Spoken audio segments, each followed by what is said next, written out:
is Ed Cook, a client and previous president of ECI. Any surprises? I mean, when you kind of were going through the process, was it something you went, oh my gosh, how did that happen?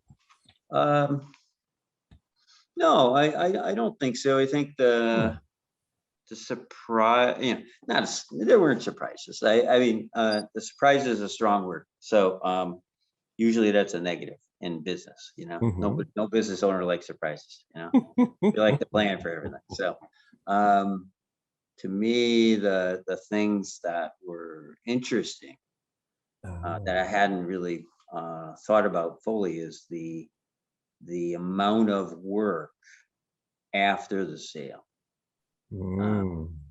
There is a lot of wind down work to do. And if I would advise anybody else thinking about this kind of thing, is the one thing I notice is be careful what you commit to as a ongoing agreement for your services in the business to help transition. Because if you agree to some heavy lifting in some way that you want to do a good job for the new people, you're going to have a double time job to keep your wind down work going at the same time. So you got to be able to think about, can I do both well? Because they're both very important. And I was lucky enough to have a staffer retain with me to help some of that, do bookkeeping and due diligence and things like that to add the wind down, so I could really focus on helping the new company with really good transition, which they're very, very happy with. So anything you would change? I mean, other than just doing it a year earlier or not having to go through COVID. Or waiting a year till we have a strong right. market. Yeah. Seek up. No, come on.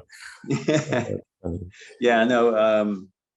The only thing that I thought of throughout the process is that I think that some of the help was there.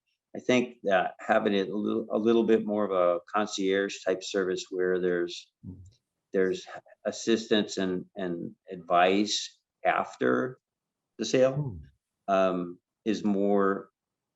I think that could have been better. I think that could be really helpful because I think it's a lot of work to get to the closing. Yes. There's a lot of work after the closing, a lot, and people don't realize it. And I've seen people sell their businesses and ride into the sunset before. You don't realize how much is lingering, and to wind that down properly, and you've never done it before. Right. You're kind of left out there a little bit on your own to say, okay, on all the way up to closing, you've got your attorneys, you got your CPAs, you got your advisors, everybody's engaged, they're all going to get paid. And then you crack a bottle of wine and you celebrate, and then you go, whoa, audit, we're getting audited for this, for that. Things are going to happen, and being more prepared for them would be a really good thing. There is quite a lengthy, tenuous process to terminating and closing down a 401k, just a 401k. That has to happen.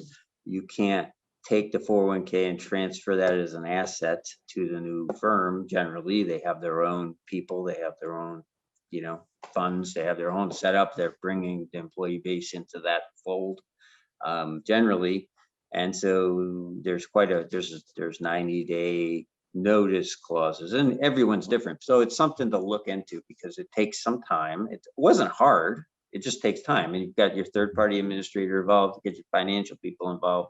You've got to get everybody talking. They're going to ask you what you're doing, when you're going to do it, things like that. You've got less. After the closing, you don't have employees anymore. You've got termination documents and things that you got to prep and provide to everybody, because you're literally terminating everybody before they're rehired by a new company. And then you've got final payments and matches to do. And then you've got notices to give out and mail out, even to employees that have left the company already that have funds in there.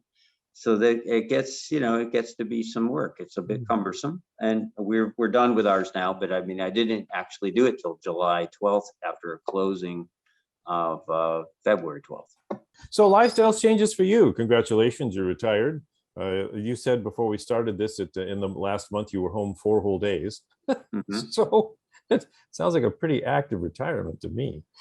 No, that's what I want anyway. I mean, Yeah. I've always been active in nonprofits and trade associations and things like that. And had our first grandchild about a month ago, so we visited him for a couple of weeks, and that kind of thing. So I've been to a couple board meetings in the last couple of weeks, and traveling around a little bit more, which is I didn't realize with COVID how much I stopped traveling, and I didn't realize how much I kind of got tired of traveling. So I'm okay. I'm going to be home for the next rest of the summer. It's good. Good for you. Good for you. So financial changes, obviously you have money to do things. Mhm. Anything specifically that you had in the back of your mind that's thought, if I ever sold, I'd really like to go do this. Is there that thing? Yeah, it's funny. I probably get that question 3 times a day. I've got family members calling me up every couple of weeks asking me, "What are you gonna do? You got to do something. What are you gonna do?" I'm like, so everybody's pestering me a little bit. My kids. Of course. My stock answer is to everyone is, I don't know yet. I know I have a lot of horsepower. Mm. I have a lot to give. I like to be challenged. It'll be different, and I'm just letting the bottle breathe. And I'm going to give myself a year just to be open to opportunities to come my way and see what fits and what may come of it. I really like the arts. I like, I'm into woodworking and creating art, sculpture. I started a nonprofit art gallery about 8 years ago, and that's exploding. So there's a lot of places I can give my time. And I'm just going to let it happen and get to know my grandson and spend a little time with him, and we'll see what comes my way. I feel like if you're open to things like that in the universe, good things come. So, and the great thing is, yes, I do have some resources, and they don't have to come, and I don't have to choose them. So I can be patient and wait for that exciting thing to challenge me in the right way and really make an impactful difference in the world. That's what I'm looking for. Well, for you, leadership has always been important. I mean, you were the leader for your company. You have many opportunities to be the leader again. Is that important for you? It really is. Yeah, it's a good way to frame it. I've been in leadership in almost everything I've ever done, whether it's starting a nonprofit or leading a nonprofit or leading the printing association at SGIA as chairman and things like that, and in my own business. So yeah, I've done that a lot. I like to lead. I also like to be on a strong team where I'm not so much the front leader. I can also be a great asset as a VP, that kind of thing. So leadership is an important thing though. I like to lead groups and people through challenging goals. Or be I led do by a enjoy it. competent leader. Sometimes that's really a good thing too, as you say, being part of a team.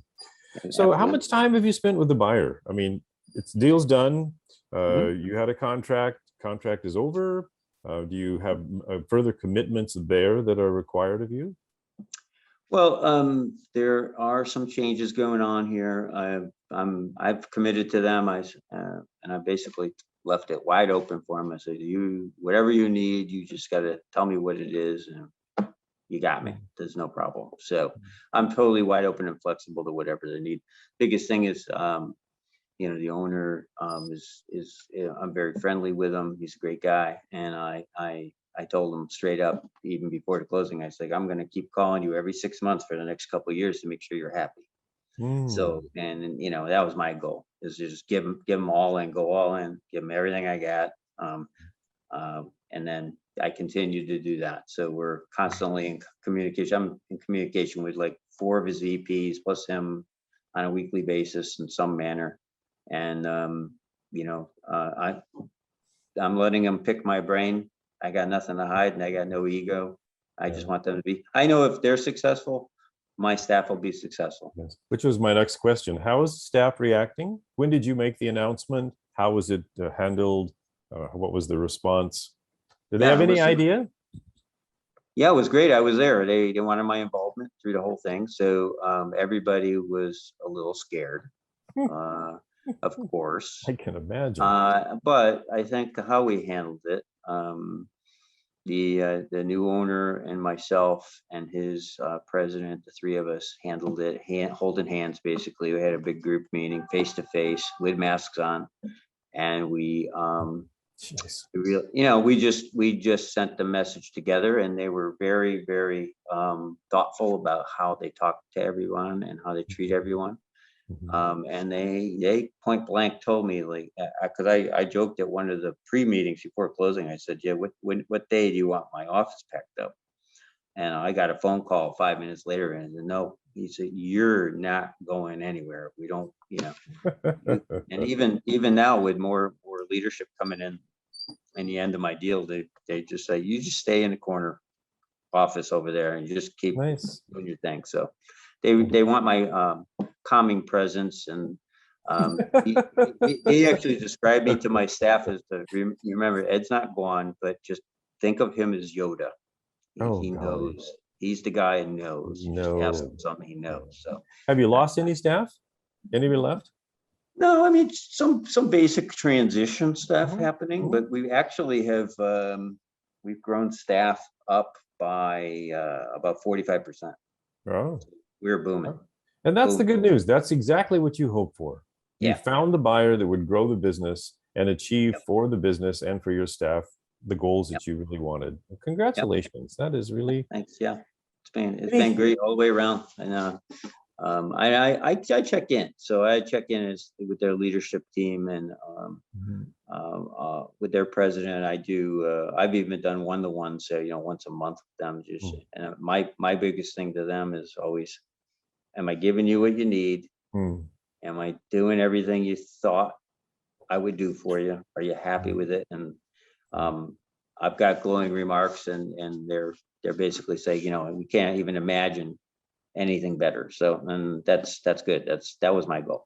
Yeah. That's just one thing like that. Then you may or may not get a tax audit or something like that. So we did. I had to get all that documentation to the auditor, to the state, go through all that due diligence with them, send them reports on things over the last 5 years, blah, blah, blah. Mm, It's actual, a lot of time and labor involved, and mm. you got to have, you're not done when you're done. So it's just what I'm talking about. There's other things to do. Good. Um, and Excellent then the other question. thing is you still have to chase customers for your money. And so if you've got some really problematic customers, make sure that your agreements are written either so that they help you after the sale, in collections or something, or you really can get that done because that's your money. That's Right. straight in, all Right. right to the bottom line. There's no more expenses. You can pay all your expenses off, but um, you've got all that receivables, which are generally substantial, to pull in.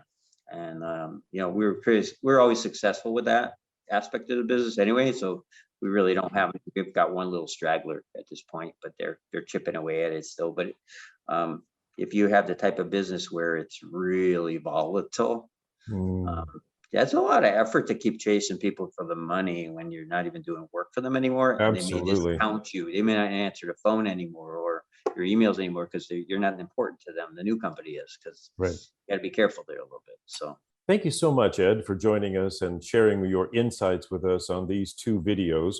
For those of you who have watched this part 2 video, I greatly encourage you to go back and watch part 1. It gives you some additional insights and information from Ed's experience going through the mergers and acquisition process. Thank you so much for participating in their Target Report interviews, Ed. And for those of you who are watching, thank you so much for participating.